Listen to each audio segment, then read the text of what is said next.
Roblox haqida 100 ta fakt. Qani ketdik. Roblox 2004-yilda yaratilgan, ammo rasman 2006-yilda chiqarilgan. Yaratuvchilari David Bashuki va Eric Cassell hisoblanadi. Dastlab platforma Dynablox deb nomlangan. Roblox o'ynash uchun bepul hisoblanadi. Bu faqatgina o'yin emas, balki o'yinlar yaratish platformasi. Robloxdagi o'yinlarning ko'pchiligi foydalanuvchilar tomonidan yaratilgan. Robloxning dasturlash tili bu Lua hisoblanadi. Roblox Studio bepul, uning o'z valyutasi bor. Bu Robux. Robuxni faqat sotib olish emas, balki ishlab topish ham mumkin. Ba'zi dasturchilar millionlab dollar ishlab topishadi. Roblox kompyuter, telefon, planshet, Xbox va PlayStation'da mavjud. Robloxda kuniga 70 milliondan ortiq faol o'yinchi mavjud. Platformada 100 millionlab akkauntlar ro'yxatdan o'tgan.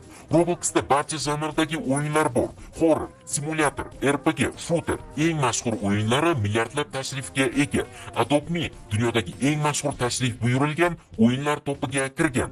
Brookhaven eng mashhur RP o'yinlardan biri. Robloxda virtual konsertlar o'tkazish mumkin. Robloxda Lil Nas X, 21 Pilots va boshqalar chiqish qilgan. O'yinda rasmiy brendlar ham bor. Nike, Gucci, Marvel. Robloxning o'z avatar redaktori bor. O'zingizga qulay aksessuarlar yaratishingiz mumkin.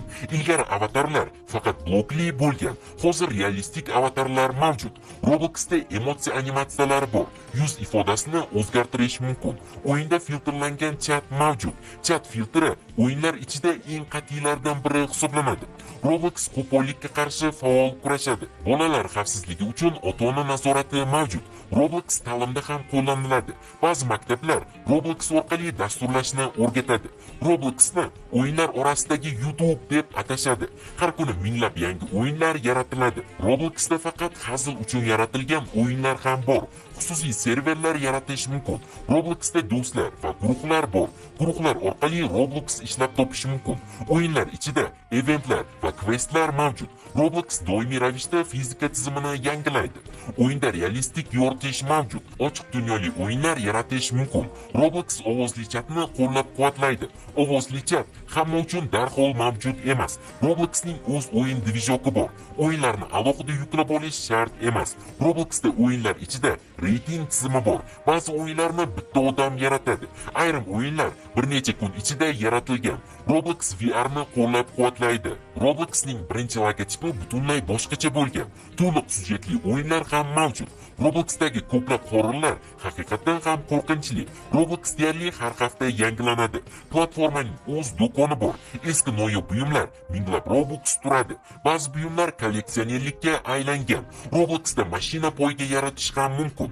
Roblox boshqa platformalar yaratilishiga ilhom bergan. Ko'plab youtuberlar shu yerdan faoliyatini boshlagan. Do'kondagi ba'zi buyumlarni Roblox emas, o'yinchilar yaratadi. Robloxda pulni chiqarib olish uchun DevX tizimi bor. Hatto nick uchun ham ban berishlari mumkin. Roblox cross-platforma o'yinini qo'llab-quvvatlaydi.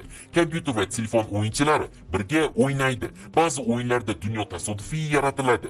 Roblox kuchli kompyuter talab qilmaydi. Hatto kuchsiz qurilmalarda ham o'ynash mumkin. Roblox bu grafikadan ko'ra g'oya muhim bo'lgan platforma. Dasturchilar savdolardan foiz olishadi. O'yinlarda donat qilish ham mumkin. Robloxning o'z memlari bor. Ba'zi baglar afsonaga aylangan. Robloxda dasturchilardan yashirin paskalkalar bor. Eski Roblox versiyalari juda farq qilgan. Robloxda faol o'ynaydi. Robloxda soxta o'yin chiqib ketishini qilish mumkin. NPC uchun sun'iy intellekt yaratish mumkin. Roblox bulutli serverlarni qo'llab-quvvatlaydi. O'yin ichida musiqa yaratish mumkin. Beta va Minecraftga o'xshash o'yinlar bor. Roblox Legodan ilhomlangan. Platforma doimiy ravishda kengayib bormoqda. Roblox bu butun boshli virtual olam. Ko'pchilik Roblox dasturchisi bo'lishni orzu qiladi. Robloxda dasturlashni o'rganish mumkin. Robloxda fantaziya juda ham muhim. Bu yerda butun dunyodan do'stlar topish mumkin. Roblox bu o'yin, ijod va muloqot uyg'unligi. O'yinda like va dislike tizimi bor. Roblox o'yin kompaniyalariga ta'sir ko'rsatmoqda. Platforma har yili o'sishda davom etmoqda. Ba'zi o'yinlar juda qorong'u syujet sabab olib tashlangan. Ayrim horrorlar psixologik qo'rquvga asoslangan. Faqat bitta o'yinchi uchun yaratilgan qilgan o'yinlar bor. Ba'zi o'yinlarni jamoaviy ishlamasdan o'tib bo'lmaydi. Ayrim o'yinlar hech qachon yangilanmagan, ammo baribir ham mashhur. Do'stlar, bugungi videomiz shulardan iborat edi. Agar video sizlarga yoqgan bo'lsa, videoga like bosing va kanalimizga obuna bo'lib, kommentariyada keyingi 100 ta fakt kim yoki nima haqida bo'lishini yozib qoldiring. Keyingi videolarda ko'rishguncha, xayr.